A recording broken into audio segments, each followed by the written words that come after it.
Good morning, friends. I wanted to read to you chapter 2 of Tiger Rising, and I'll be reading this to you live, but I also wanted you to have it on video so that if you ever want to go back and refer to it and stop and jot, you have that. One of the things that's really important is to make sure that you have your own books that are just right books for you. And some things that you can think about getting books is you can always ask me for suggestions. We have a book fair now at Birch Meadow that you can get new books from. You can borrow books from the school library or from the town of Reading library. You can look at books at home, maybe brothers and sisters have some. Or we also have Scholastic book order forms that you can get books from, and that's a great way to get books. You can also think about asking friends, what kind of book do you like to read, and is there something that we can maybe swap? So those are some ideas for you. In chapter 1, we met our star of our story. His name is Rob, and we know a few things about him. We know that he and his father just relocated after the mom had passed away. And we also know that he has rashes on his legs. We know that he's being bullied by a couple of brothers at school, and he doesn't want to go to school because of that. And we also know that he found what he considers a lucky charm, a tiger in a cage. Very unusual. So let's find out what's more is happening to Rob in chapter 2. "Looky here," said Norton Threemonger as soon as Rob stepped onto the school bus. "It's the Kentucky Star. How's it feel to be a star?" Norton stood in the center of the aisle, blocking Rob's path. Rob shrugged. "Oh, he don't know," Norton called to his brother. "Hey, Billy, he don't know what it's like to be a star." Rob slipped past Norton. He walked all the way to the back of the bus and sat down in the last seat. "Hey," said Billy Threemonger, "you know what? This ain't Kentucky. This is Florida." He followed Rob and sat down right next to him. He pushed his face so close that Rob could smell his breath. It was bad breath. It smelled metallic and rotten. "You ain't a Kentucky Star," Billy said, his eyes glowing under the brim of his John Deere cap. "And you ain't a star in Florida. You ain't a star nowhere."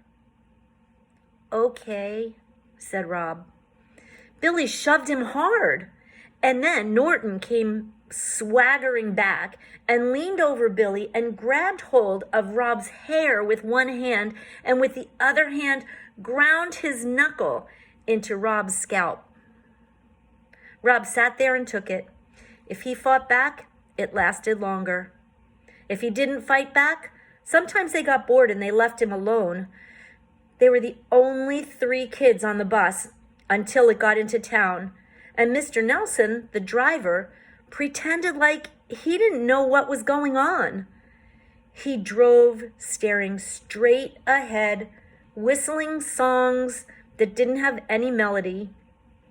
Rob was on his own, and he knew it. "He's got the creeping crud all over him," said Billy. He pointed to Rob's legs. "Look," he said to Norton, "it's gross." "Uh-huh," said Norton. He was concentrating on grinding his knuckles into Rob's head. It hurt, but Rob didn't cry. He never cried. He was a pro at not crying. He was the best not crier in the world. It drove Norton and Billy Threemonger wild, and today Rob had the extra power of the tiger. All he had to do was think about it, and he knew there was no way he would cry. Not ever. They were still out in the country, only halfway into town, when the bus lurched to a stop. This was such a surprising development, to have the bus stop halfway through the route, that Norton stopped grinding his knuckles into Rob's scalp and Billy stopped punching Rob in the arm. "Hey, Mr. Nelson," Norton shouted. "What you doing?" "This ain't a stop, Mr. Nelson," Billy called out helpfully. But Mr. Nelson ignored them. He kept whistling his non-song as he swung open the bus door, and while Norton and Billy and Rob watched, open-mouthed and silent, a girl with yellow hair and a pink lacy dress walked up the steps and onto the bus. Do you have some more ideas about Rob and his personality, what he's like? What about the two brothers, the Three Monger brothers? And now we're introduced to a new character, a girl with yellow hair and a pink lacy dress. And I wonder how she is going to fit into the scheme of things. What are your ideas about that? What do you predict?